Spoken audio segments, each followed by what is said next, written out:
माध्य कृष्ण षष्ठीला एकादशी की व्रत की कथा इस प्रकार है।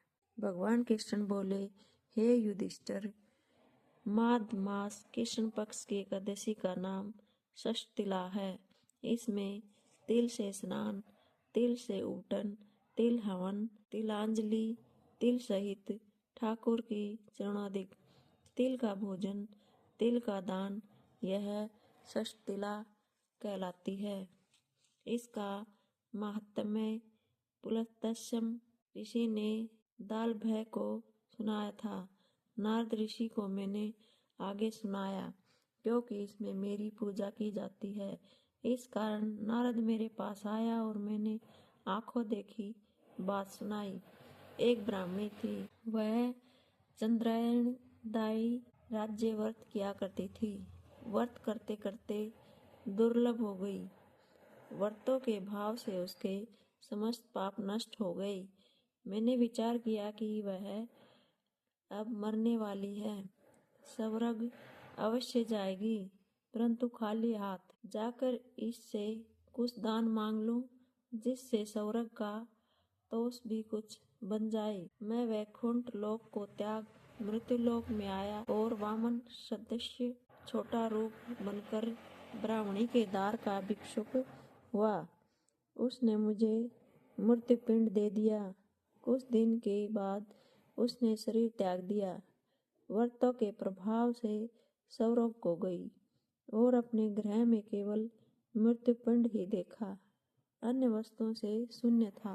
अपने बिगड़े हुए भवन को देख न सकी। शीघ्र मेरी शरण में आकर पुकार करने लगी, और आप अच्छे फलदाता हो, मेरे चंद्रायणी व्रतों का फल निष्फल कर दिया।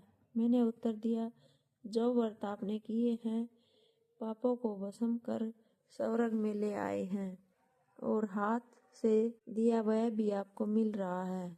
ब्राह्मणी बोली, यह दरिद्रता अब कैसे कटेगी? मैंने उससे कहा, तुमको देवयाना देखने आएगी, तुम द्वार बंद रखना। प्रथम षष्ठीला एकादशी का महत्व सुन लेना। वह ब्राह्मणी अपने भवन में गई, द्वार बंद कर दिया।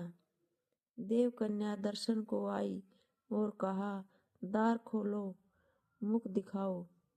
ब्राह्मणी बोली, पहले मुझे षष्ठीला एकादशी महत्म्य को सुनाओ।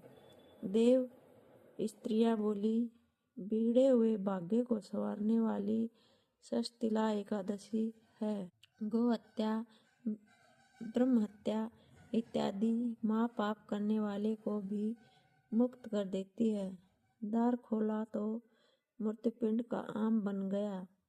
जब व्रत किया तब सारे ग्रह में नंदनवन की विभूतियां प्रकट हो गई।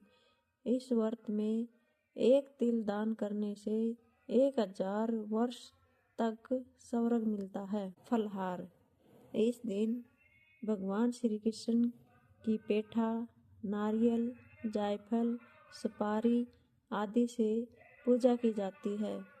इस दिन तिल पट्टी का सागार शास्त्रकारों ने बताया है। बोलो विष्णु भगवान की जय, बोलो षष्ठीला एकादशी की जय।